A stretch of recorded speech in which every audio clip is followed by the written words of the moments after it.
મારું નામ ઉર્મિલાબેન વાછાની છે. 53 આજે વિશ્વ યોગ દિવસ છે એટલે બધી જગ્યાએ યોગા થાય જ છે. અમે અહીંયા પાણીમાં યોગા કર્યા અને એની હિસાબે બહુ મજા આવે છે.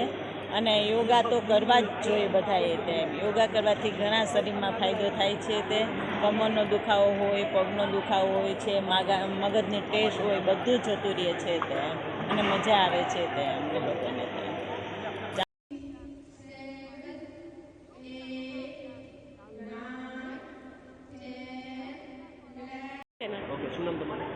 મારું નામ આરતી માંડલિયા છે. પ્રિયમ યોગા એન્ડ ફિટનેસ સ્ટુડિયોની ઓનર છું. રાજકોટની અંદર છેલ્લા 11 વર્ષથી હું યોગ કરાવું છું. કેટલા યુવતીઓ અને મહિલાઓ યોગ કર્યા આજે ને શું ફાયદો આપ્યો હતો?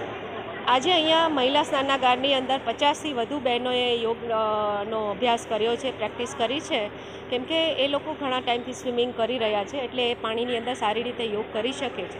એ સિવાય જેને પણ ફ્લોર ઉપર યોગ કરવામાં તકલીફ થાય, જેમ કે ઘૂંટણના દુખાવા હોય, કમરના દુખાવા હોય, એ લોકો પાણીની અંદર તરવાનું શીખીને પછી યોગ ચાલુ કરી શકે છે. એના ઘણા બધા ફાયદા રહે છે પાણીની અંદર યોગ કરવાના.